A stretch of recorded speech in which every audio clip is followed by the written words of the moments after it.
데살로니가 전서 하면은 이제 오랫동안 이제 배우셨고 또 반복해서 제가 강조했기 때문에 성경에 나오는 모범 교회 가운데 하나구나. 이게 항상 머릿속에 자리 잡으셔야 된다 그랬죠? 3주밖에 가르칠 수 없었는데도 불구하고 하나님의 은혜로 이 교회가 아주 건전하게 정말 사도 바울의 생각에는 내가 참 더 오랫동안 머물면서 더 많이 가리키고 더 해야 되는데 3주 정도 가리키고 나서 바로 박해가 찾아와서 피할 수밖에 없는 상황이 됐었거든요. 그래서 참 마음이 안타까웠는데 들리는 소문에는 아주 좋은 간증으로 아주 하나님이 그 박해 가운데에서도 너무 훌륭한 그 간증들을 보이고 있는 것을 보게 됩니다. 그래서 데살로니가 교회 하면은 머릿속에 세 가지가 일단 떠올라야 돼요. 그래서 뭐냐? 그 교회는 중요합니다. 1장 한번 확인해 보겠습니다. 1장 3절. 이것이 여러분과 저의 신앙생활의 전부라고 할 수 있는 거죠. 1장 3절에 보면 하나님 곧 우리 아버지의 눈앞에서 우리 주 예수 그리스도 안에 있는 너희의 첫 번째 중요합니다. 믿음의 행위와 재작년에 아마 저희 교회에 아마 이런 매년 바뀌는 표 가운데 하나가 바로 이것이었죠. 첫째가 무엇이었습니까? 믿음의 행위. 아까 우리 데살로니가전서 2장 13절에 말씀을 듣기는 들었지만 믿지 않으면 효과가 나타난다 그랬죠. 그러니까 믿음의 행위라고 하는 것은 그 믿었더니 실제 행실이 이렇게 바깥으로 보였다. 율법의 행위와 믿음의 행위를 구분 못하면 이거 굉장한 혼동이 생깁니다. 율법의 행위는 아무짝에도 소용없죠. 우리의 의의를 드러내는 거니까. 그래서 그건 구원에도 방해가 될 뿐이에요. 오히려 방해가 될 뿐이죠. 그래서 행위로는 하나님 앞에 의롭다. 율법의 행위로는 하나님 앞에 의롭다함을 얻을 육체가 없다고 선언이 되어 있습니다. 그러나 그것을 또 극단적으로 착각해가지고 행위는 그리스도인하고 아무 상관이 없다. 우리는 이렇게 생각하면 또 곤란하죠. 왜? 믿음은 항상 행위를 동반하게 돼 있어요. 그래서 어떤 믿음이냐? 사랑으로 works by love. 일하는 믿음이야. 하나님께서 우리에게 거저주시는 믿음은 믿음 자체가 다이내믹한 특성을 지니고 있어서 그 믿음이 우리 안에 들어오기만 하면 그 믿음은 우리 안에서 사랑으로 일하는 믿음이요. 그래서 그것을 믿음의 행위라고 합니다. 믿음의 행위. 이것은 우리 그리스도인이 사람들에게 많이 보여주어서 그 행위를 보고 사람들이 어떻게 해요? 하나님 믿는 사람 다르다 해서 하나님께 영광을 돌리게 하라. 이렇게 했던 그 믿음의 행위죠. 그래서 우리는 첫 번째가 그리스도인에게 있어서 믿음의 행위. 두 번째는 사랑의 수고. 수고라고 하는 것은 그 행위에 들어가는 노력 이런 것들을 우리가 보통 수고하라 그러죠. 많은 수고를 하면 그게 열매로 works 일로 드러나죠. 수고를 많이 해서 일로 드러나죠. 그 수고는 힘듭니다. 땀 흘려야 되고 힘들고 얼마나 고통이 따르죠. 고통이 수반되지 않습니까? 수고라는 거. 고자가 고통이라니잖아요. 고통. 그래서 고통이 수반되는 그 수고는 사랑이 전제되지 아니하면 할 수 없는 것이죠. 사랑하기 때문에 희생하는 거니까. 그래서 사랑의 수고. 그런데 믿음의 행위와 사랑의 수고로만 살게 되면 참 어려움이 많이 따를 수밖에 없겠죠. 상대방이 그 사랑을 받아주는 것도 아니고 또 우리가 믿음으로 행할 때 비웃는 사람도 있을 것이고 그래서 하나님께서는 세 번째 요소 소망의 인내. 소망은 예수 그리스도이십니다. 재림하시는 예수 그리스도가 우리의 소망이라고 그랬죠. 그래서 거기에 포함돼서 우리가 휴거가 우리의 소망이라고도 하는데요. 그러니까 예수 그리스도께서 다시 오시는 그러니까 예수님 자신이 소망이셔요. 그분이 오시면 휴거도 되는 거고 모든 일이 다 성취되는 것이기 때문에 그래서 이 땅에서 우리가 믿음의 행위와 사랑의 수고로 살아가는 데는 소망의 인내가 없이는 중간에 가다가 스탑 continue라고 했는데 계속하라 그래 계속이 안 된다. 중간에 자꾸만 주저앉는 거 넘어지고 자빠지는 것은 바로 이 소망을 놓치면 그렇죠. 소망의 인내를 붙들고 참으면서 인내로 믿음의 경주를 달리자 이렇게 지금 말씀을 했죠. 근데 이 세 가지가 이 데살로니가 성도들에게는 있더라는 것이에요. 그래서 바울이 하나님께 그로 인해서 끊임없이 이야기하면서 기억하면서 감사해. 정말 이 형제들이 이렇게 귀중한 열매를 맺고 있구나. 반면에 계시록 2장에 보면은 예수 그리스도께서 이 지상에 있는 7교회가 선정을 해서 향후 교회사 2000년 동안에 있게 될 그 각 시대들을 예표하는 교회를 쭉 예를 들으셔서 편지를 쓰셨습니다. 당시에 그 터키라고 하는 소아시아 지역에 있는 아시아에 있는 7교회이기도 하지만 그 교회 하나하나의 특성은 향후 2000년간 있게 될 모든 교회들의 특성들을 나타내는 것인데 그 첫 번째 교회가 바로 에베소 교회고 에베소라고 하는 뜻은 아주 완전히 목적을 갖춘 그런 뜻이에요. 그러니까 하나님께서 예수 그리스도의 몸된 교회를 오순절날 출발시켰을 때에는 fully purposed, 완전히 어떤 목표가 딱 있죠. 그 목표를 향해서 지금 첫 걸음을 내딘 아주 이 바람직한 교회였는데 에베소 교회가. 그런데 그 교회가 첫사랑을 잃어버린 채 냉랭하게 식어있는 모습을 보시면서 예수님께서 칭찬과 격려와 아울러 책망을 하시는 장면이 계시록 2장에 나옵니다. 한번 보십시오. 계시록 2장.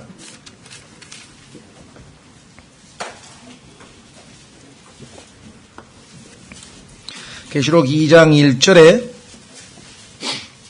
에베소 교회의 천사에게 편지하라. 오른손에 7별을 붙잡고 있느니 곧 7금 등잔대의 한가운데를 거니는 이가 이것들을 말하노라.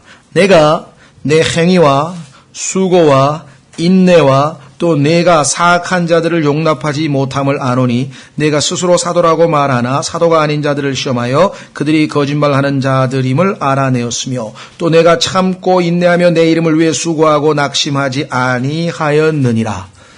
칭찬을 일단 하시긴 하셨는데 4절에 그럼에도 불구하고 내가 너를 책망할 것이 조금 있나니 이는 내가 너의 처음 사랑을 버렸기 때문이라. 그러므로 내가 어디에서 떨어졌는지 기억하고 회개하여 처음 행위를 하라. 만일 그리하지 아니하면 내가 회개하지 아니하면 내가 속히 내게 가서 내 등잔대를 그것의 자리에서 옮기리라. 근데 역사를 살펴보니까 불행하게도 회개를 하지 않아서 결국은 등잔대가 옮겨지고 그 지역에서는 얼마 못 가서 교회들이 다 사라져버리는 그런 아주 비극을 맞았죠. 지금도 뭐 에베소에 가보시면 아시지만 황량한 뭐 관광객이나 지금 가죠. 초대교회가 있었던 데래 굉장한 곳인가 봐. 근데 지금 가보면 교회는 하나도 없대요. 그렇게 간증을 상실해버려. 자, 왜 이 얘기를 하느냐. 2절에 보십시오. 행위. 데살로니가 사람들은 믿음의 행위를 했는데 이 사람은 믿음은 얼로 가고 행위만 남았어요. 수고, 사랑의 수고를 해야 되는데 수고를 하긴 하는데 이를 악물고 막 억지로 하는지 하여간 사랑이 없어져 버렸대요. 세 번째, 인내를 하기는 하고 있는데 주님을 소망으로 삼고 하는 인내가 아니었던가 봐요. 똑같은 게 있는데 두 교회가 한 교회는 믿음의 행위와 사랑의 수고와 소망의 인내입니다. 근데 에베소 교회는 처음에는 그렇게 시작을 했다가 나중에는 뭐예요? 점점 마음은 식어버리지만 그래도 여전히 몸에 배어있는 신앙생활의 습관은 붙어있는 거. 이게 제일 경계해야 될 거죠. 그렇죠? 신앙생활도 그렇고요. 부부생활도 그렇고요. 친구 사이도 그렇고 처음에는 그냥 막 마음을 주고받다가 나중에는 그냥 이 매너리즘에 빠져서 식어버리는 거. 이게 지금 제일 경계해야 될 것이겠죠. 예, 그래서 우리는 데살로니가 교회의 아름다운 모습. 그래서 1장에 보면 데살로니가 교회는 아주 모범적인 회심. 2장에 보면 모범적인 사역자에 의한 사역. 그래서 지난 시간에 5장에 보니까 모범적인 회중의 모습을 갖추고 있는 아주 건전한 교회인데 이 교회에서 가장 두드러진 것은 1장 끝에도 예수 그리스도의 다시 오심, 2장 끝에도 예수 그리스도의 다시 오심, 3장에도 역시 예수 그리스도의 다시 오심, 4장에도 오늘 아마 가면 우리 예배할 때 저녁 문상 때 아마 이 본문으로 이 말씀으로 위로하라고 했으니까 이 말씀을 가지고 위로할 텐데 역시 위로는 예수 그리스도의 다시 오심. 5장에도 예수 그리스도의 다시 오심. 그리스도인에게는 이것만큼 실제적인 게 없어요. 인내를 가져다 주는 것은 물론이고 그 주님을 배워야 되잖아요. 그 주님이 나의 모든 걸 다 아시고 계실 뿐만 아니라 다 이해해 주시고 내가 만약에 이 땅에서 주님 때문에 지은 어떤 십자가나 고생도 다 보상을 해 주실 것이고 그래서 주님이 다시 오신다는 것이야말로 이 땅에서 우리가 하나님의 뜻에 순종해서 거룩한 삶을 살고 자기 자신을 부인하는 삶을 살고 손해보되 사랑으로 계속 악을 악으로 갚지 아니하고 선으로 갚을 수 있는 힘을 주고 모든 것은 다시 오실 예수 그리스도로부터 오는 거예요. 은혜도 그분이 주시는 것이고 좋은 선물도 그분이 주시는 것이고 복도 그분이 주시는 것이고 위로도 그분이 주시는 것이고 그래서 항상 그 다시 오실 예수 그리스도가 우리에게 항상 최후의 보루로 남아있는 거예요. 그분 생각하면 모든 어떤 상황에서 다시 우리가 소생하고 일어나고 힘낼 수 있는 것이 바로 소망의 인내가 우리에게 있기 때문이죠. 소망. 자, 그래서 이제 데살로니가 전서를 마무리 짓습니다. 5장 16절 항상 기뻐하라. 항상 기뻐하고 계십니까? 이런 명령을 할 수 있다는 게 이게 어떻게 보면 좀 무모한 거죠. 그러나 우리는 예수 그리스도 안에 있는 그 모든 풍요로운 것들을 다 알고 나니까 이 말이 가능하다는 것이 이해가 되는 것이죠. 그냥 항상 기뻐하라. 이거 무턱대고 이렇게 하면 곤란한 얘기지만 우리 주님이 어떠하신 분임을 우리는 알기 때문에 이 말씀이 의미하는 바를 알게 된다. 항상 기뻐하라. 그렇죠? 네. 두 번째는 쉬지 말고 기도하라. 그랬더니 어떤 분이 밥은 언제 먹어요? 밥 먹을 때도 기도해야 되니까. 공부는 언제 하고요? 직장에서 일은 언제 하고요? 여기서 이제 쉬지 말라고 하는 얘기는 어떤 경우에도 예를 들면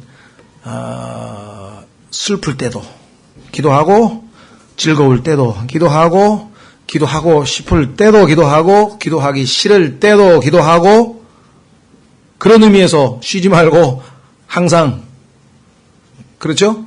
예. 나는 뭐가 필링이 와야 그때 기도하지 그냥 함부로 기도하는 사람이 아니야 나는. 또 그런 사람이 있어요. 뭐 기도 왜 안 하세요? 뭐 기도하면 뭐 기분이 생겨야지. 기분 따라 필링 따라 하면은 이건 신앙생활 망치는 거예요. 믿음을 제일 방해하는 게 필링이거든요. 예. 자, 시골에서 어떤 사람이 서울에 올라왔는데 지하철을 타려고 딱 처음에 가르쳐줬어. 친구가 가르쳐줬던 어머니가 한 서너 번 타봤어. 그래서 이제 알았어요. 그래서 그 다음날 혼자 타러 갔어. 그래서 혼자 타러 딱 내려갔는데 자기는 분명히 느낌에 여기서 타야 된다고 딱 가봤는데 자기 집은 인천인데 성북으로 돼 있는 거야. 이상하다. 일로 가면 인천인데. 그래서 내 느낌이 맞겠지 하고 성북 가는 거 타면 어디로 갑니까? 인천으로 안 가요. 그렇게 되면 성북으로 가야지. 써 있는 대로 믿어야 돼요. 써 있는 대로. 이상하네. 느낌이 틀렸나? 그리고 가서 반대로 가서 딱 타면 제대로 가는 거예요. 써 있는 대로 기록된 대로 믿음 따라 살아야지 느낌 따라 살면 어쩌다가 맞으면 그럴 수도 있겠죠. 그러니까 아까 얘기했잖아요. 기도하고 싶은 기분이 들 때도 기도하고 기도하기 싶은 마음이 안 들 때에도 항상 기도하라 그랬으니까 기도하고. 세 번째, 모든 일에서 감사하라. 이것이 그리스도 예수님 안에서 너희에 대한 하나님의 뜻이니라. 성경에 보면은요, 이것이 하나님의 뜻이니라 이렇게 구체적으로 밝혀놓은 구절들이 그렇게 많지 않아요. 한 5-6개 되거든요. 이것이 하나님의 뜻이니라. 첫째는 구원을 얻는 것, 모든 사람이 구원을 얻는 것 하나님의 뜻이다. 모든 사람이 진리를 아는 데 이르는 것, 진리의 지식에 이르는 것 하나님의 뜻이다. 거룩한 삶을 사는 것 하나님의 뜻이다. 위에 있는 권세, 왕들을 존경하고 위에 있는 권세, 권위에, 세상 권위에 순종하는 것 하나님의 뜻이다. 그렇게 해서 하나님의 뜻이라고 해서 구체적으로 딱 한 사람도 구원을 받지 않고 잃어버리는 것, 사이 말하면 지옥으로 가지 않게 하는 것이 하나님의 뜻이다. 등등 여러 개가 나오는데 그 중에 하나가 모든 일에 있어서 모든 일에서 감사하는 것. 자, 여기 아주 뭐랄까요, 미묘한 그 차이점이 하나 있는데요. 이게 지금 전치사가 in everything인데 잘못하면 for everything으로 하면 이제 상당히 이제 어려운 문제가 발생합니다. 그렇죠? 어떤 일을 하나님께서 해 주셨기 때문에 감사하는 거 있죠. 그렇죠? 예, 근데 만약에 그것이 이 전치사가 for로 나오면 하나님께서 그러니까 이 세상에 일어나는 모든 것에 대해서 감사하라는 소리잖아요. 그럼 어떤 사람이 여기서 일어나가지고 막 예수님을 비방하고 예수 믿는 사람을 막 박해해도 박해를 허락해 주셔서 감사합니다. 이렇게 기도하는 건 아니죠. 조심하세요. 그러나 박해받는 중에도 그래도 이 박해를 잘 견디게 해주시니 감사합니다. 박해를 받는데도 내가 두려움이 없으니 감사합니다. 그 상황에 in everything, in 그 상황에서는 감사할 수 있죠. for everything은 아니더라도 무슨 말이 이해가 되셨어요? 누가 예수님의 이름을 비방하는데 거기서 감사하면 안 되지. 흥분해야지. 그렇죠? 예, 바울이 아테네에 갔더니 이 우상숭배에 완전히 빠져버린 도시에다가 보니까 막 형편없어. 그래가지고 막 영이 막 흥분해가지고 일어나가지고 너희 미신을 믿는 자들아 너희들이 모르는 신에게라고 써놨는데 내가 그분을 알려주겠노라 하며 막 설교하잖아요. 그렇죠? 그러니까 인이라고 하는 것은 어떤 상황에 있어서도 우리가 감사할 거리를 찾아낼 수가 있어요. 그러나 모든 상황이 어떤 상황을 하나님이 해 주셨는데 그게 그 해 주셨기 때문에 모든 걸 다 감사하라는 건 아니에요. 감사하지 못하는 오히려 우리가 감사는커녕 또 우리가 오히려 반대로 대적을 해야 될 때도 있고 우리가 정말 회개를 해야 될 때 여러 상황이 발생하죠. 그러나 어떤 상황에서도 우리가 하나님 앞에 보면 감사할 거리는 찾아낼 수 있다라고 하는 것이에요. 그러니까 특히 감사와 반대되는 것은 불평입니다.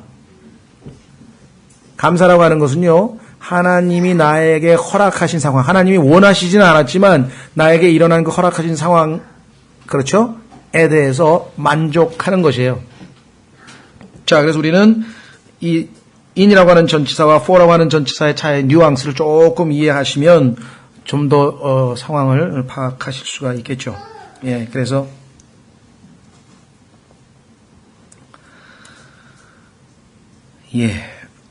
만약에 for라고 하는 전치사로 이해를 해버리면 그러니까 일어나는 모든 일 다 하나님 뜻이다. 뭐 하나님 뜻 아니고 어디 있어요. 그러나 하나님의 뜻 할 때는 조심하셔야 됩니다. 하나님이 원하시는 것 그걸 의미하는 거예요. 우리가 지금 얘기하는 거는. 그러나 하나님이 원하시지는 않지만 내버려 두셔서 허락해서 일어나는 일들도 얼마든지 있잖아요. 그렇죠? 예. 자, 그래서 우리는 19절로 넘어가. 성령을 억누르지 말라. 성경에 보면은 성경에 resist, 저항하는 사람이 있어요. 안 믿는 사람들이죠. 그렇죠? 예, 한번 확인해 보겠습니다. 요한복음 16장에 가면은 성령님이 이 세상에 오셔서 하시는 일 세 가지가 있는데 뭐 넓게 보면 한 가지죠.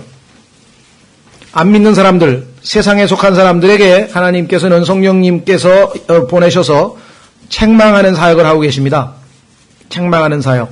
그런데 그 책망하는 사역이 세 가지에 대해서 책망을 하신다. 잘 알고 계셔야 돼요. 왜냐하면 성령님께서 이 세상에서 안 믿는 사람들에게 하고 계시는 일이 무엇인지를 알고 계셔야 될 거 아니에요. 그렇죠? 지금도 계속해서 우리가 못 느끼고 있더라도 다 계속 역사하고 계세요. 역사란 말은 한문입니다. 영어로는 work, 우리말로는 일하고 계신다 이거죠. 자, 요한복음 16장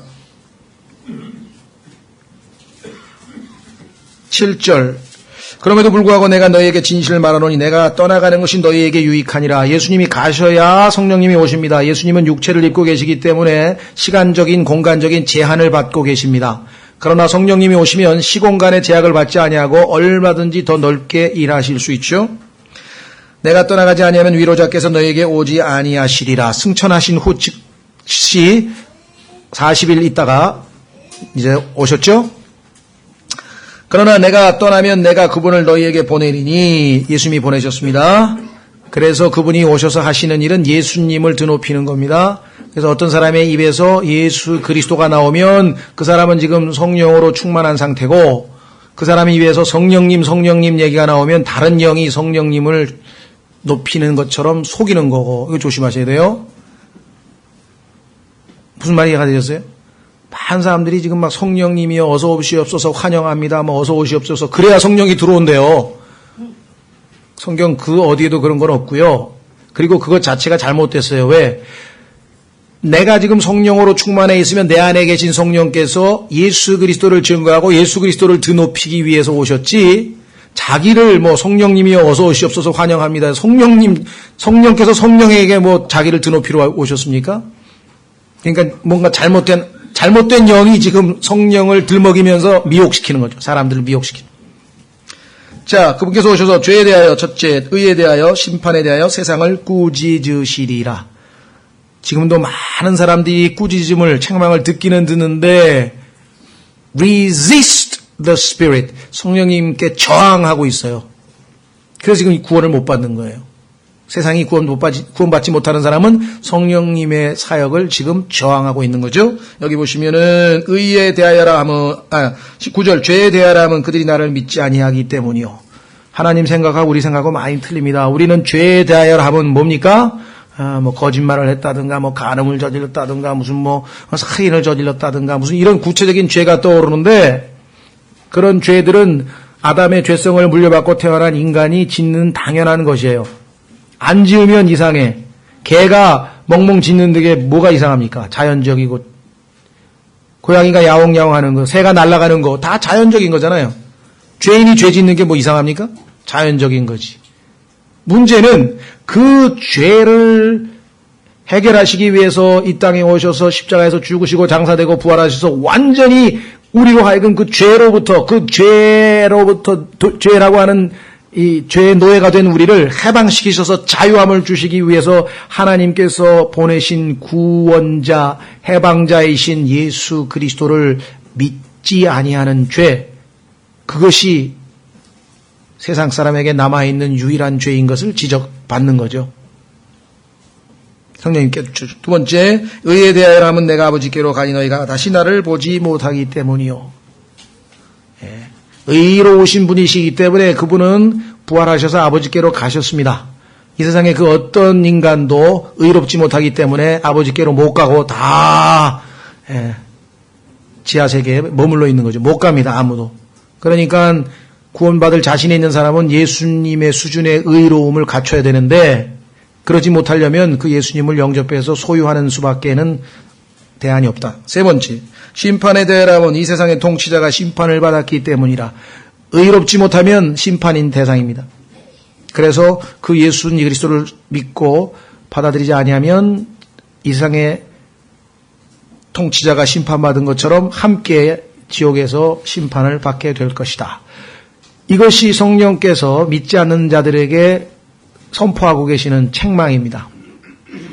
너는 예수 그리스도를 믿지 않는 죄인이다. 의인이신 예수님 한 분만이 아버지께로 가셨다.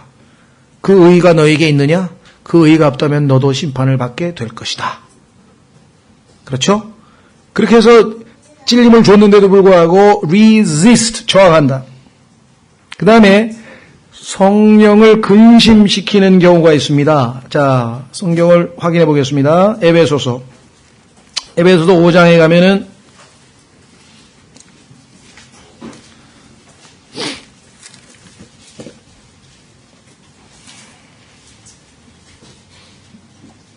에베소서 5장인가요? 저 기억이 4장입니까? 예, 30절. 예, 4장 30절. 하나님의 거룩한 영을 슬프게 하지 말라 그랬죠? 예, 근심시킨다는 거. 슬프게 하지 말라. 요거는요, 사랑하는 사이에 우리가 예수 그리스도의 신부로서, 그렇죠? 사랑하는 사이일 경우에는 근심이 되죠. 걱정이 여기 나와 있는 것처럼 슬프게 된다 이게. 그러니까 우리가 성령을 슬프게 할 수 있는 사람은 우리 그리스도인들이, 성령을 거역하는 자들은 안 믿는 사람. 그다음에 요번에 세 번째 나와 있는 것은 아마 데살로니가 전서에서 여기 나와 있는 성령을 억누르지 말라 하는 것은요, 하나님이 일하시는 것, 예를 들면 교회 안에서 열심히 누군가가 복음을 전하거나 또 아주 뜨거운 간증을 하거나 하나님께 찬송을 부르거나 뭔가 뜨겁게 지금 아주 교회에서 하나님께서 좀 막 일하고 계신 것을 억누르는 일 해서는 안 되겠죠. 그렇죠? 예. 교회에서 우리가 정말 막 너무 감동을 받아가지고 아멘! 그랬더니 그 시끄럽게 아멘하지 맙시다. 누가 한마디 그렇게 하면 그건 성령 퀸치. 야, 왕년에 누구 복음 안 전해봤나? 그거 정말 시끄럽게 좀 그만 좀 해. 라든가. 또 거리 설교 같은 거 가면 아이고 내가 가서 한번 해보니까 뭐 듣는 사람 하나도 없대. 다 지내요. 허공에다가 소리 지르고 뭐하러 해. 이렇게 해가지고 그 스피릿 성령의 일하심을 억누르는 일. 자, 그 다음에 대언하는 것을 멸시하지 말라. 성경에서 대언이라고 하는 것은 두 가지 의미가 있는데요. 하나님의 말씀을 가지고 그렇죠? 선포한다는 의미가 있고 좁은 의미로는 그 중에서도 미래와 관련된 것. 예를 들면 주 예수 그리스도를 믿으라. 그리하면 너와 내 집이 구원을 얻을 것이라. 그럼 앞에 조건이 붙어있고 뒤에 미래 시제가 붙어있죠? 그거 다 예언이잖아요. 네가 믿으면 지금 영생을 받을 것이다. 믿으면 너는 하늘나라에 갈 것이다. 그렇죠? 예. 그래서 우리가 하나님의 말씀에 보면 거의 이와 같이 넓은 의미에서는 다 예언 스타일로 붙어 있는 경우가 굉장히 많습니다. 그래서 우리가 네가 지금 회개하면 하나님께서 다시 하나님의 안식에 들어갈 수 있는 기회를 주실 수 있어. 다 예언이잖아요. 이거. 하나님의 말씀. 그런데 또 우리가 주로 권면이나 이런 것들은 예언의 형식을 갖추고 있다. 대언하는 것을 멸시하지 말라. 22절 악의 모든 모양을 죄송합니다. 21절 모든 것을 시험해보고 선한 것을 굳게 붙들라. 시험을 해보라고 했는 것은 성경에도 요한일서 4장에도 나오죠. 영을 시험해라. 영. 한번 확인해 보겠습니다. 어떤 영이 하나님의 영이고 어떤 영이 잘못된 영인가. 요한일서 4장 1절 사랑하는 자들아 영을 다 믿지 말고 오직 그 영들이 하나님께 속하였는가 그것들을 시험하라. 이는 많은 거짓 대언자들이 나와서 세상에 들어왔기 때문이라. 이로써 너희가 하나님의 영을 알라. 곧 예수 그리스도께서 육체 안에 오신 것을 시인하는 영마다 하나님께 속하였으며 예수 그리스도께서 육체 안에 오신 것을 시인하지 아니하는 영마다 하나님께 속하지 아니하였나니 이것이 적 그리스도의 그 영이라. 당시에 있어서 예수 그리스도의 인간 인성을 인정하지 않는 자들에 대한 경고가 나와 있고요. 그 이외에도 우리가 어떤 사람이 아무리 멋진 이야기를 해도 그것이 하나님의 말씀에 일치하지 아니하면 그것은 성령께서 하신 말씀이 아니라는 것은 뭐 지극히 당연한 거죠.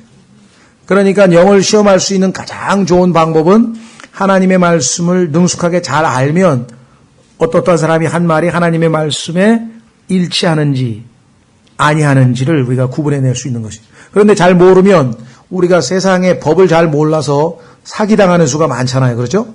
그런 것처럼 이 하나님의 말씀을 잘 모를 때 잘못된 그런 뭐 설교, 잘못된 성경 공부, 잘못된 책, 잘못된 어떤 사람과의 교제를 통해서 잘못하면 전혀 하나님과는 정반대되는 것들을 수용하고 받아들이게 되면 그건 정말 속은 것이고 그로 인한 피해는 당사자뿐만 아니라 당사자의 가족을 포함해서 여러분들 뭐 짐 싸가지고 저 이장님 당시 때 뭐 저 휴거된다고 올라간 사람 때문에 일어난 가족은 자기는 물론이요 가족들을 얼마나 다 망가졌으며 사회 전체도 얼마나 그것으로 말미암아 큰 파장이 생겼는가라고 생각해 보시면 우리가 모든 것을 시험해 봐야 됩니다. 테스팅. 시험을 해보는데 어떻게 입증하느냐? 하나님의 말씀에 대조 봐야 돼요. 그렇죠? 정확한 자. 그래서 성경이라고 하는 것을 우리가 정경이란 말을 쓰는데요. 성경의 정경, 이걸 캐넌이라고 합니다. 캐넌. 그런데 이 캐넌이라고 하는 뜻이 뭐냐면 자예요, 자. 자가 틀리면 재는 것마다 다 틀리는 거예요. 정확한 하나님 말씀을 가지고 있어야 돼요. 오늘날 어떤 분들은 인간은 영적인 동물이고 짐승에는 영이 없기 때문에 뭐 이렇게 얘기해요. 그러면 얼핏 들으면 맞는 것 같아. 근데 성경에 보면 그렇게 안 돼 있어요. 전도서에 보면은 짐승의 영은 땅으로 내려가고 사람의 영은 하늘로 위로 올라가는 줄을 누가 알았으리요. 짐승의 영이 있어요. 근데 짐승의 영은 transcendental, 초월적이지가 않아. 죽으면 같이 땅으로 그냥 내려가서 거기서 수명을 다하고 끝나지만 인간의 영은 하늘로 올라간다. 이런 거. 근데 지금 99%의 그리스도인들이 짐승에는 영이 없다고 그렇게 생각하고 있어요. 왜? 전도서에 있는 딱 한 구절에만 하나님께서 그 얘기를 해놨거든. 짐승에 영이 있다는 얘기를. 근데 그거를 어떻게 생각했어요? 짐승에 무슨 영이 있어? 인간만이 유일하게 영적인 동물인데 하나님은 영이시니. 수가랴서 12장 1절에 보니까 하나님께서 하늘과 땅과 사람 속에 영을 지으신 분이라 이렇게 얘기했잖아. 그럼 짐승에 무슨 영이 있어? 그래서 그렇게 배웠어요. 신학교에서 배우고 교회에서 배웠어요. 성경에서 안 배우고. 그리고 그 사람들이 어떻게까지 해놨냐? 성경을 뜯어 고쳐놨어. 그래서 짐승의 영을 지워버리고 혼이라고 썩 써놨어. 자기 생각에 도저히 이해가 안 가니까. 그래서 올바른 자가 아니면 틀리다는 것이에요. 그러면 우리가 볼 때는 짐승이 어떻게 영이 있어? 그건 우리가 잘못 배웠기 때문에 그런 것이고 성경에 있다 그러면 있는 거죠. 성경에는 하나님의 영이 마귀의 영이 사람의 영이 있고 그 다음에 짐승의 영이 있고 이 네 영이 틀려요. 서로. 틀릴 뿐이지 영이 있기는 있다고 성경에 분명하게 말씀을 한 것을 우리가 보게 됩니다. 그렇죠? 예, 뭐 그 이외에도 이제 여기 좀 있으면 이제 또 나와요. 이제 뭐 찾아보시죠. 뭐 23절에 가서 또 사람의 영과 혼과 몸에 대해서 3분법이냐 2분법이냐 이것도 아주 오늘날에도 여전히 많은 사람들을 괴롭히고 있는 주제인데요. 자, 그다음에 꼭 시험해 보셔야 됩니다. 무조건 아무거나 바로 믿으시면 안 되고 일단 맞는지 틀리는지 확인해보고 성경을 확인해보고 그 다음에 또 자기가 성경을 잘 모르겠으면 자기가 보기에 신뢰할 만한 성경을 알고 있다는 사람에게 물어보고 이래야 되는데 그냥 저 사람이 보니까 인상도 괜찮고 사람이 괜찮은 것 같은데 틀린 말은 허튼 말은 안 하겠지. 독버섯일수록 멋지게 하고 아주 모양이 멋있는 거잖아요. 성경에도 good words and fair speeches, 좋은 말과 빼어난 언변을 가진 자들이 우리를 속인다 그랬지. 그렇지 않은 사람은 속이려고 엄두도 못 내겠죠. 조심하셔야 돼요. 그러니까 너무 그럴싸하기 때문에 다 빨려 들어가는 거죠. 아까도 얘기한 것처럼 정확하게 하나님 말씀으로 찾아내서 입증을 해. 그 다음에 그러니까 소위 말하면 오직 믿음, 뭐 맹목적인 믿음 그냥 무조건 믿습니다. 그건 진짜 멍청한 사람이에요. 뭘 무조건 믿어요. 입증해보고 확인해보고 믿어야지 그냥 무조건 믿는다는 게 말이 돼요.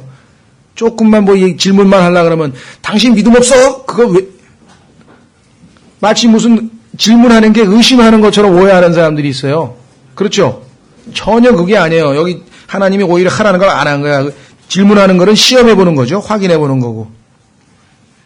그걸 안 하고 우리는 뭐라고 배웠냐면 하나님 말씀에서 뭐라고 질문하려고 그러면 의심하고 있는 거야? 믿어 그냥. 믿어. 무조건 믿어.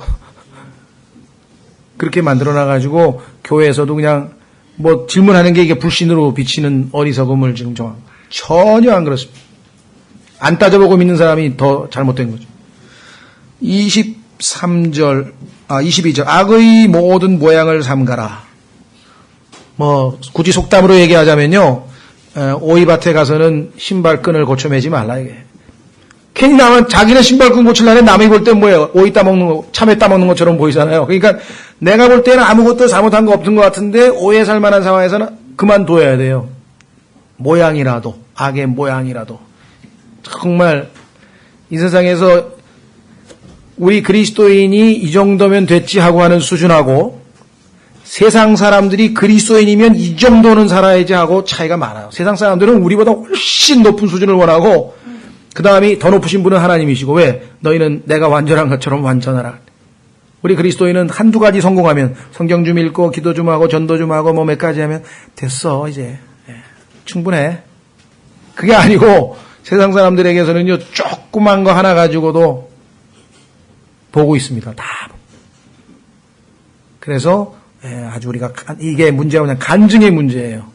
양심의 문제가 아니라 내 양심에 아무 거리낌이 없더라도 다른 사람이 오해하게 돼버리면 그건 간증을 상실해버리는 거는 굉장히 조심스러워요. 그래서 우리가 모양. 그 다음에 그 유명한 말이 있어요. 이 관련돼서 누가 했는지는 잘 모르겠는데 하여간 의심스러운 것은 더러운 것이다. 이런 거 그리스도인인데 이런 거 해도 되나? 그러면 안 하는 게 최고예요. 그건 이런 거 괜찮을까? 아니 그건 무조건 아니에요. 하나님의 뜻은 명료하기 때문에 확신 있게 딱 담대하게 할 수 있는 그런 것을 해야지. 여기 어째 좀 하면 그냥 그만두는 것이 상책이라. 예? 자, 그래서 우리는 이제 23절. 평강의 그 하나님께서 너희를 온전하게 거룩히 구별하기를 원하시노라. 자, 왜 그러느냐? 4장 3절 보십시오. 4장 3절 하나님의 뜻이 거기 나와 있는데 하나님의 뜻은 이것이니 곧 너희가 거룩히 구별되는 것이라. 하나님께서는 자기만을 위해서 살 사람들, 그것을 성도라고 해요. 세인트, 거룩한 백성, 거룩한 무리. 그래서 하나님께서 자기만을 위해서 따로 이 수십억의 인간들 중에서 하나님만을 사랑하고 하나님만을 따르고 하나님 말만 들을 사람들을 따로 뽑아서 그 사람들을 예수 그리스도의 보배로운 피로 정결케 하고 성령으로 인을 쳐서 완전히 거룩하게 만들어 놨어요. 그 정확한 자기의 아이덴티티, 정체성, 신분을 이해하면 그래, 내가 이런 짓 하면 안 되지. 나는 거룩한 사람인데. 거룩하게 해 놓으셨으니까 거룩하게 살라는 거예요. 거룩하지 않은 사람 보고 거룩하게 살라고 노력하라고 하는 게 아니라고 지금. 착각하시면 신앙생활이 엄청 힘들어져요. 이미 거룩하게 해 놓으셨던 하나님이 나를. 그러니까 그렇게 살라는 거예요.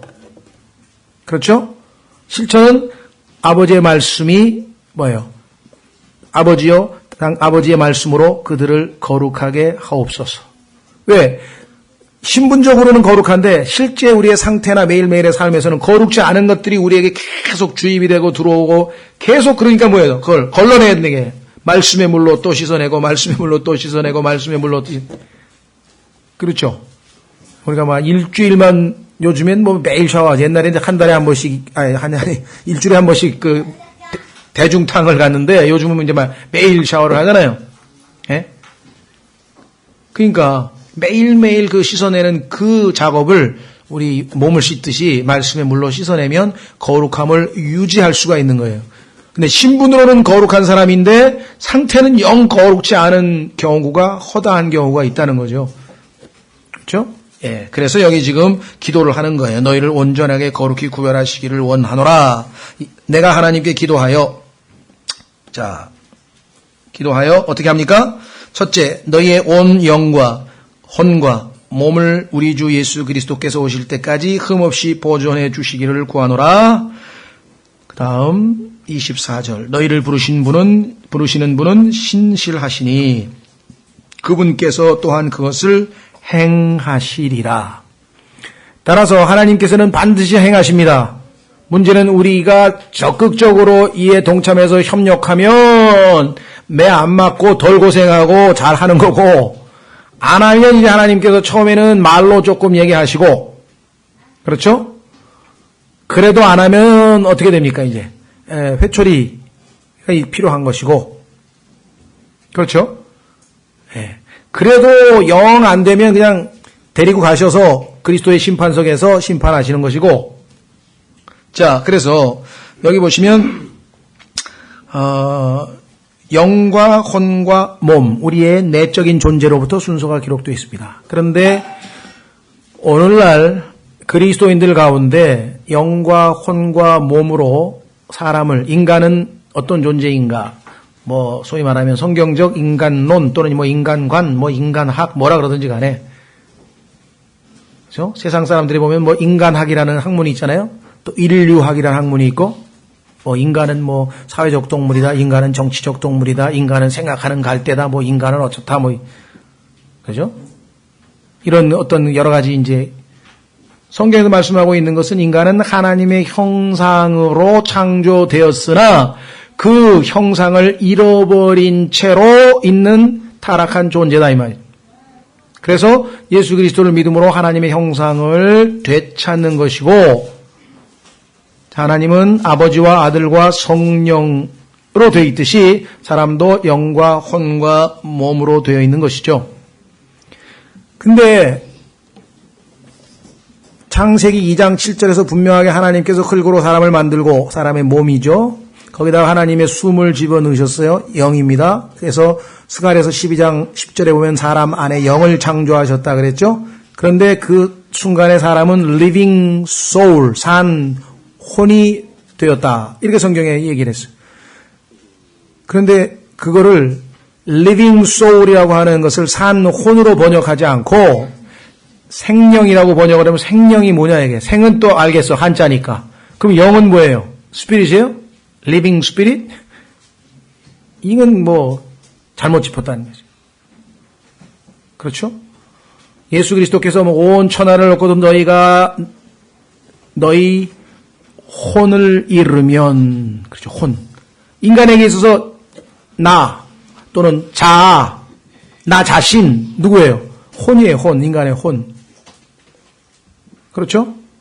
네. 그런데 그 혼이 구원 얻느냐 지옥으로 가느냐 결정이 되는 거라.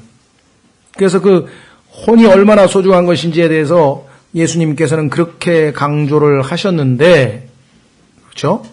그러니까 영혼 몸이라고 하는 그 인간의 구조에 대해서 정확하게 알지 못한 채 구원론이니 뭐 무슨 여러 가지 형태의 뭐 교리들이 만들어지니까 정말 사람이 누구인가에 대한 것부터 빗나가 버린 거예요. 인간론부터. 그래서 이제 뭐 신학 학문적으로는 2분법이 맞냐, 3분법이 맞냐. 당연히 3분법이 맞죠. 영과 혼과 몸으로 된 것이 인간이지 영혼과 육체로 되어 있다. 정신과 육체로 되어 있다. 이거는 구원받지 못한 헬라 철학자들이 만들어낸 이론입니다. 플라톤이 만들어낸 이론, 인간은 영혼과 육체로 되어 있다는 것이죠. 영과 혼은 다른 거예요. 하나님께서 스피릿과 소울을 달리 쓰셨잖아요. 히브리어도 달라요. 뭐가 있나? 루아흐, 영. 그 다음에 혼, 네페시. 그죠? 그 다음에 히라보로도 푸뉴마. 그 다음에 뭐예요? 수케. 사이칼로지 할 때 수케.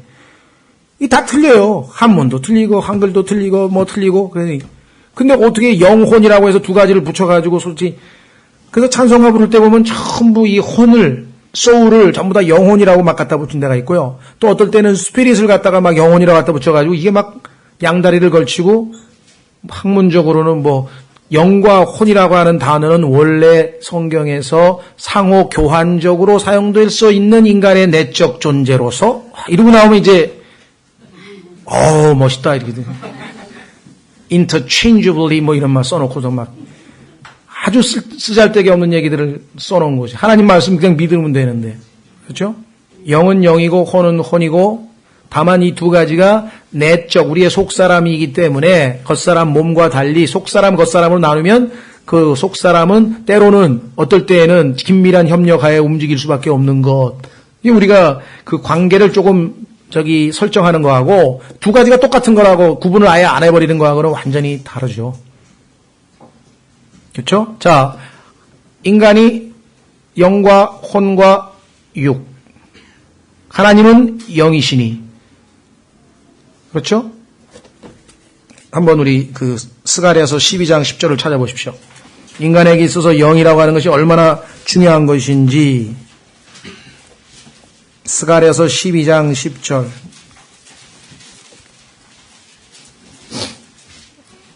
말라키 바로 직전에 있죠? 말라키는 마태복음 바로 직전에 있고요.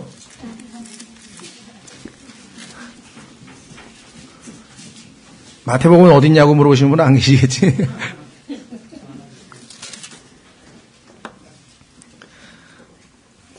자, 스가랴서 12장, 제가 10절이라 그랬죠? 1절입니다. 죄송합니다. 1절. 이스라엘을 위한 주의 말씀에 엄중한 부담이라. 주 곧 하늘들을 펼치고 땅에 기초를 놓으며 사람 속에 사람의 영을 짓는 이가 말하노라. 왜 하나님께서 자신을 소개하는데 나는 주다 이거야. 그런데 어떤 분이냐? 하늘들을 펼친 분이다. 땅에 기초를 놓은 분이다. 사람 속에 사람의 영을 짓는 이가 말하노라. 왜 그랬을까요? 하나님께서 하늘은 땅을 위해서 지으신 거예요. 땅에 빛을 비추시기 위해서 이제 하늘이 존재하는 거죠. 그러면 땅은 사람이 살도록 거주하기 위해서 지었다 그랬어요. 사람이 살기 위해서 땅을 지었어요. 그리고 인간도 흙으로 만들었고 땅하고 사람하고는 붙어 다니는 거예요, 거의. 그렇죠? 땅에서 나온 자라고 고린도전서 15장에 나오잖아요. 우리 출신 성분이 흙이잖아요, 땅. 그런데 땅은 사람을 위해서 지었다 그랬잖아요. 그러면 사람은 누구를 위해서 지었어요? 하나님을 기쁘시게 하려고. 그런데 하나님은 영이시니. 따라서 하나님과 사람과 커뮤니케이션이 가능하려면 사람에게 뭐가 있어야 돼요? 스피릿이 있어야지. 얼마나 이게 지금 소중한 거냐, 이게. 하나님하고 딱 교제가 가능하려면. 그런데 선악과를 따먹는 순간에 인간의 body, 몸은 corrupt, 부패해서 flesh. 이제 flesh는 나쁜 몸이에요. 그러니까 부패한 몸을 flesh라 그래요. 부패한 몸, 죄로 부패된 몸, 그렇죠? flesh. 자, 혼은 사람의 그 몸하고 혼하고 성경에 보니까 로마서 7장에 혼인을 해서 달라붙어 버렸어요. 그래서 나는 뭐의 노예가 된 거예요? 내 육체 안에 죄가 들어있다고 얘기했는데 죄의 노예가 돼버린 거야. 딱 달라붙어가지고 시키는 대로 걔가 이게 개 줄 목에 매가지고 끌고 가면 어떻게 따라가야지. 우리가 지금 그 꼴이 된 거야. 죄가 목에다 딱 줄을 걸어가지고 가자 그럼 따라가는 거야. 구원받기 전에 우리의 상태가. 그리고 영은 뭐예요? 죽은 거야. 그러니까 뭐 죽었다는 얘기가 존재가 없어졌다는 얘기가 아니라 기능이 망가져 버렸어. 그래서 하나님과 더 이상 커뮤니케이션이 안 되는 상태가 됐어요. 그렇죠? 그런데 예수 그리스도를 믿고 구원 얻는 순간에 성령께서 내 안에 들어오셔서 나의 몸과 내 육신, 플래시와 나의 혼을 어떻게 했어요? 내 옛사람, 우리 이 몸은 죽이고 옛 남편은 죽여야 옛 남편을 죽였다 그랬죠? 로마서 7장에서. 그 다음에 우리의 혼, 나는 이제 옛 남편으로부터 벗어났어요. 어떻게? spiritual operation, 영적인 수술을 가해서 하나님의 성령의 칼인 하나님의 말씀이 내 안에 들어오면서 마치 육체의 할례를 받을 때 칼로 그 포피를 베어내듯이 쫙 해가지고 내 몸하고 내 혼이 순간적으로 안 보이지, 물론 영적인 거니까 분리됐어요. 그게 골로새서 2장에 기록돼 있어요. 우리 이미 공부를 했어요. 그리고 내 영은 성령께서 생명력이, 예수님은 뭐예요? quickening spirit, 살리시는 영이야. 예수님은 quickening spirit, 죽어있는 내 영이 성령이 들어오시면서 살았어. 이게 구원이에요. 자, 그래서 우리의 혼은 이제 더 이상 죄가 어떻게 손댈 수가 없어요. 유혹을 할 수는 있어. 그러면 나는 뭐야? 말려들지만 않으면 절대로 나는 안 질 수 있어. 근데 말려 들어가는 게 이제 문제. 그렇죠? 그래서 내 육체는 여전히 뭐예요? 아직 구속이 이루어지지 않았고 죄가 거하고 있죠? 그래서 이 육체가 구속되는 날, 언제? 예수 그리스도께서 오시는 날. 그래서 우리는 그날을 소망 가운데 기다리며 인내하며 신앙생활을 하고 있다고 로마서 8장에 얘기를 했죠. 그렇죠? 그러니까 이 육체가 여전히 우리에게 붙어 있기 때문에 우리가 내가, 가운데 있는 내가, 내 안에 계신 성령님과 그 성령님과 합한 나의 영, 그렇죠? The Spirit. 성경을 보면 Holy Spirit이 있고 The Spirit이 있는데 사실은 The Spirit은 뭐냐면 성령과 우리 영이 붙어가지고 하나가 된 그 영을 얘기할 때 그 영이라고 얘기하는 것 같아요. 이거 뭐 교리적으로 가르치는 거 하여간 대문자로 The Spirit. 그래서 영을 쫓아 사느냐, 영적으로 사느냐. 그 얘기는 뭐냐면 내가 중립을 거치지 않고 영을 향해서 내 자신을 내어드리는 거죠. 반대로 육신을 쫓아 살아버리면은 구원은 받고 하나님의 자녀이기는 하나 구원받기 전에 사는 거하고 똑같은 방식으로 살아가 버리는 거예요. 그렇죠. 이 싸움을 지금 우리가 전개하고 있는 것입니다. 그래서 이 영과 혼과 육이라는 것을 정확하게 모르면 영적인 생활, 성화의 길, 참된 믿음 생활은 거의 불가능합니다. 왜? 내가 누군지를 모르고 내 안에 뭐가 어떻게 진행되는지 아무것도 모르기 때문에. 그리고 하나님 말씀이 교리적으로 해석도 안 돼, 설명도 안 되고 막 복잡해지고 막 그렇게 되어버리는 것이에요. 그래서 이 인간론, 영과 혼과 육이라고 하는 것, 이거 정확하게 잘 알아두셔야 되겠습니다. 여기에 대해서는 우리 기초성경 공부 5권인가 6권인가 거기에 보면 아주 한 제목으로 자세하게 나와 있기 때문에 한번 점검해 보실 분들은 찾아서 한번 공부해 보시고, 아니면 창세기 테이프 2장에도 보면 자세하게 나와 있을 거고, 여기서 길게 하진 않겠습니다. 자, 그래서 우리 주 예수 그리스도께서 오실 때까지 또 재림 나왔잖아요. 그 다음에 하시리라, 하십니다. 확인해 보겠습니다. 두 구절 더 보겠습니다. 빌립보서 1장 6절. 주님께서는요, 한번 자기가 정하신 목표를 우리가 안 따라간다고 해서 그만두시는 분이 결코 아니시죠. 그래서 온갖 희한한 이론이 나오는 것이에요. 혼만 구원받고 몸은 구원 못 받는 사람도 허다하다 막 이렇게 가리키는 거예요. 어떻게 우리가 전인격인데, 호울이라 그랬잖아요. 전체 영과 혼과 몸, 구원이면 영과 혼과 몸 전체가 다 구원인데, 시간적으로 봤을 때 몸은 주님 오실 때에 죄로부터 완전히 해방되는 것뿐이지, 이 땅에서 말 안 듣고 그냥 느슨하게 신앙생활하고 그냥 까불면 넌 됐어 그냥. 그럼 몸이 없는 무슨 영으로 또 실체 없이 떠돌아다닙니까 우리가? 막 전혀 성경하고 상관없는 희한한 얘기들을 막 하는 사람들이. 자, 빌립보서 1장 6절. 빌립보서 1장 6절. 너희 안에서 선한 일을 시작하신 분께서, 자, 우리 안에 들어와서 선한 일을 어떻게 시작하셨습니까? 죽은 영을 살리셔서 우리의 영과 주님의 영이 하나가 됐어요. 그래서 성경에 보니까 주와 합하는 자는 한 영이라 그랬어요. 우리 영에게 생명을 주셨어요. 살리셨어요. 죽은 영을 살리셨죠. 그 다음에 우리 옛사람을 십자가에 못 박아서 우리를 죄의 몸을 멸해버리셨어요. 그 다음에 사망의 몸을 멸해버리셨어요. 그러니까 우리의 몸에 붙는 명칭이 하나는 죄의 몸이야. 왜? 자연적으로 죄만 지니까. 죄의 몸. 그래서 죄를 못 짓게 십자가에서 못 박아버렸어. 믿음으로, 우리가 그 믿음으로 받아들이면 죄 안 지을 수 있어요. 믿음을 자꾸 잃어버려서 다시 또 죄를 짓는 게 문제죠. 그 다음에 우리의 몸은 사망의 몸이야. 사망의 몸이라고 하는 것은 에너지가 제로 상태가 돼가지고 하나님께서 사랑하라 그랬더니 사랑을 하려고 막 하다가 기름 떨어져가지고 바들바들 떨더니 푹 꺼져버린 거예요. 시동 꺼지듯이. 사망의 몸이야. 악한 일은, 죄는 막 자동으로 짓는 죄의 몸이고, 선한 일은 하려고 해도 죽었으니까 선한 일은, 하나님이 기뻐하시는 일은 단 한 개도 할 수 없는 그런 몸이야. 아무짝에도 없는 거. 그래서 옛사람은 십자가에 못 박아버렸대. 얼마나 하나님께서 철저하게. 그래서 육신의 죄들의 몸에서 우리를 갈라내서 해방시키셨다고 골로새서 2장의 영적 할례를 설명하고 있죠. 그래서 하나님께서 그런 선한 일을 이미 시작하셨는데 우리의 몸은 내버려 두십니까? 여기 나왔죠. 그리스도의 날까지 그 일을 어떻게 하신다고요? perform it. 수행하신다 이 말이에요. 하나님께서 계속 일하고 계셔서 확신한다 그랬죠.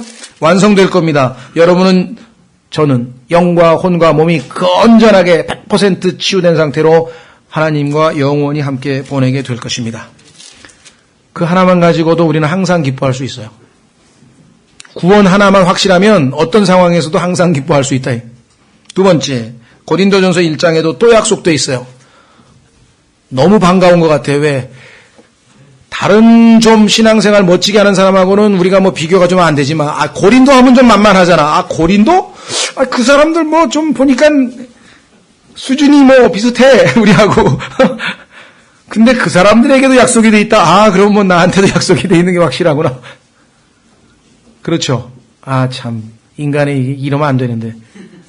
성경에서 잘하는 사람을 보고 도전을 받고 나도 저렇게 돼야지 그러는데, 못한 사람 보면 마음이 편해져. 이런 사람이 있었네.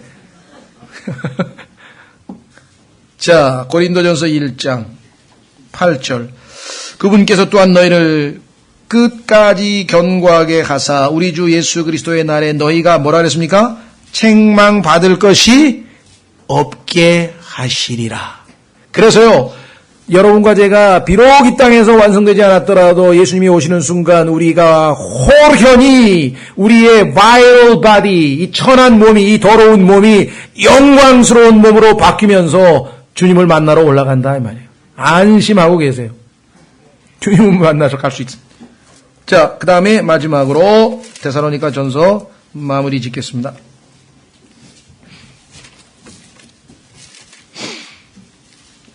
25절 형제들아 우리를 위해 기도하라. 그렇습니다. 그리스도인에게 있어서 가장 소중하면서도 가장 소홀한 것, 가장 소중한데 가장 소홀히 하는 것, 기도예요. 이거 정말 이거 영적 전쟁 중에서 이거보다 아주 힘든 건 없어요. 그렇죠? 예. 성경 1시간 읽는 거 결단하면 할 수 있을 것 같아. 기도 1시간 하는 거? 그건 좀 힘든데. 아무리 기도해도 나는 10분 하니까 다 했는데 아무리 봐도 아무리 훑어도 안 되는데요. 대부분 사람 그러죠. 한 번 앉아서 막 성경 읽고 막 테이프 듣고 막 설교 듣고 이런 건 막 2시간, 3시간 막 밤새 하는 사람도 있어요. 기도는 그냥 아무리 하고 정말 이제 막 그냥 온갖 기도를 다 했는데 보니까 15분밖에 안 지났네. 이거 참 쉬운 일이 아닙니다. 기도하라. 거룩한 입맞춤으로 모든 형제들에게 인사하라. 거룩한 입맞춤이 한번 나오고 베드로전서인가 어디에 보면 사랑의 입맞춤이라고 하는 게 나오는데요. 이게 동양 문화권에서는 이제 남자, 여자와 여자끼리 하는 인사입니다. 그래서 이렇게 그 볼에다가 이렇게 입을 맞추는 건데요. 그건 절대적인 신뢰가 바탕이 돼 있겠죠. 왜? 성경에 보니까요. 이렇게 해서 입 맞추면서 어떻게 했습니까? 칼을 들고 푹 찔러서 죽이는 장면이 성경에 여러 번 나오거든요. 그러니까 당신을 나한테 그런 짓 안 할 사람이라고 철저히 맡기고 신뢰 가운데 할 수 있는 게 거룩한 입맞춤이에요. 거룩하지 않은 입맞춤은 어떻게 해요? 입맞춤하면서 콕! 5번째 갈비뼈. 성경에 보면 항상 5번째 갈비뼈를 찔러서 죽이잖아요. 그러니까 그런 사랑으로 신뢰감을 가지고 그런 뜻이겠죠. 이런 문화권에서 나온 것. 27절 내가 주를 힘입어 너희에게 명하노니 모든 거룩한 형제들에게 이 서신을 읽어주라. 모든 사람에게 우리 주 예수 그리스도의 은혜가 너희와 함께 있을지어다. 아멘. 어제 그 성경 공부 오신 임석병 형제님 오늘 안 나오셨네. 또 집안에 뭔 일이 있으셨나? 영적인 전투가 그 집에서 지금 심각하게 벌어지고 있어가지고. 하여간 형제님은 지금 이제 올바른 성경으로 돌이키고 신학원도 다니시고 이제 정말 바른 교회, 성경적으로 바르게 가르치는 교회에서 좀 잘 배워서 하나님께 쓰임받고 좀 이렇게 막, 굉장히 원하시는데, 지금, 자매님은 아주 상당히 지금 먼저 다니는 그런 은사주의 교회에 아주 지금 완전히 빠져 계시고, 그냥 은사주의도 아니고 굉장히 좀 정도가 심한 은사주의고, 그 다음에 아들 둘은 그냥 아버지 어머니 사이에서 그냥 적당히 세상에서 지금 살아가고 이러다 보니까 막 영적 전투가 좀 많이 벌어지신 것 같아요. 그래서 그분이 어제 말씀하시기를 아침에 일어나서 새벽에 구약 4장 큰 소리로 낭독한대요. 부인이나 아들들이나 듣거나 말거나 약간 큰 소리로 낭독하고 밤에 잘 때 신약 4장을 또 큰 소리로 낭독한대요. 그러니까 27절이 갑자기 딱 떠오르네. 그냥 이 서신을 읽어주라. 성경은 막 가족들이 큰 소리로 막 읽어주신다 그러더라고요. 하여간 승리를 하시고 빨리 오셔야 되는데. 그 다음에 28절. 우리 주 예수 그리스도의 은혜가 너희와 함께 있을지어다. 데살로니가 사람들에게 보내는 첫 번째 서신을 아테네에서 써서 보내다. 이렇게 했습니다. 자, 그래서 우리는 이제 하나님 말씀을 공부하는 와중에 데살로니가 전서를 그래도 다시 한번 공부할 수 있는 기회를 가졌고요. 다음 주부터는 이제 데살로니가 후서 2번째 또 이 적그리스도에 대한 얘기가 좀 많이 나오죠. 하여간 우리가 조심해야 될 인물인데 성경에 보면은 예수님의 칭호 우리가 지금 거의 100개 가까이 갔는데요. 많지만 사탄의 이름과 칭호도 21개나 나옵니다. 성경에. 그래서 여러분들이 성경에서 예수님 다음으로 잘 알아둬야 될 당사자가 사탄과 적그리스도예요. 전쟁할 때 그 삼국 손자병법에 있잖아요. 지피지기 이런 거 있죠. 알아야 되잖아요. 적을. 예수님에 대해서 잘 아는 게 제일 중요하고, 그 다음에는 사탄에 대해서 잘 알아야 되고, 그 다음에는 누구? 인간에 대해서 잘 알아야 돼요. 요 세 인격체가 이 우주의 주인공이야. 하나님과 마귀와 인간. 요 셋에 대해서 잘 알아야 우리가 승리할 수 있어요. 성경 전체가 이 셋을 계시하고 있는 것이에요. 자, 다 같이 일어나셔서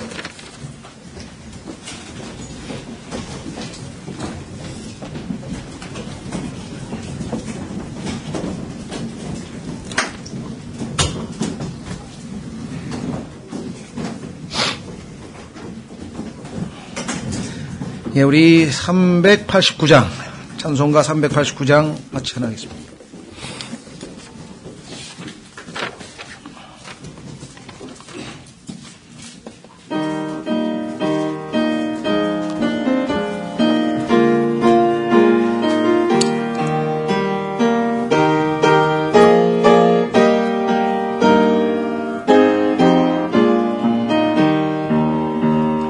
믿는 사람들은 군병 같으니 앞에 가신 주를 따라갑시다. 우리 대장 예수 길을 가지고 적정하는 곳에 가신 것 보라. 믿는 사람들은 군병 같으니 앞에 가신 주를 따라갑시다. 원수 마귀 모두 쫓겨가기는 예수 이름 듣고 겁이 남이라. 우리 찬송 듣고 지옥 떨리는 형제들아 찬송합시다. 믿는 사람들은 군병 같으니 앞에 가신 주를 따라갑시다. 세상 나라들은 멸망받으나 예수 교회 영영 왕성하리라. 지옥 권세 감히 해치 못함은 주가 모든 교회 지키심이라. 믿는 사람들은 군병 같으니 앞에 가신 주를 따라갑시다. 백성들아 와서 함께 모여서 우리 모두 함께 개가 부르세. 영원토록 영광 권세 찬송을 우리 임금 주께 돌려보내세. 믿는 사람들은 군병 같으니 앞에 가신 주를 따라갑시다.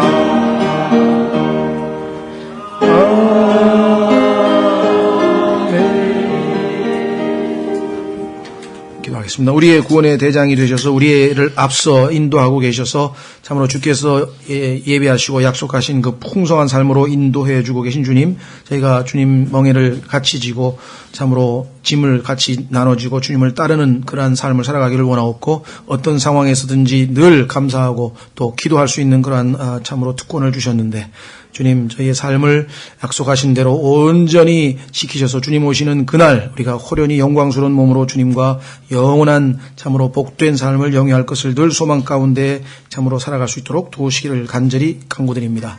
계속해서 주의 말씀에 귀를 기울이고 듣는 말씀에 우리의 믿음을 더해서 주께서 원하시는 대로 효과적인 그러한 역사들이 일어나도록 도우시기를 간절히 바라옵고, 이제 돌아가는 발걸음 또 문상 가는 분들 그 이외에 주께서 참으로 모든 지체들 위해 다 함께 하셔서 저희가 풍성한 승리하는 간증으로 다시 모일 수 있도록 인도해 주시기를 원합니다. 온종일 저에게 베풀어 주신 한량없으신 은혜와 사랑과 또 크신 복을 인해 다시 한번 감사와 찬송과 영광을 아버지께 돌리옵고, 모든 말씀을 우리 주 예수 그리스도 이름으로 기도하옵나이다.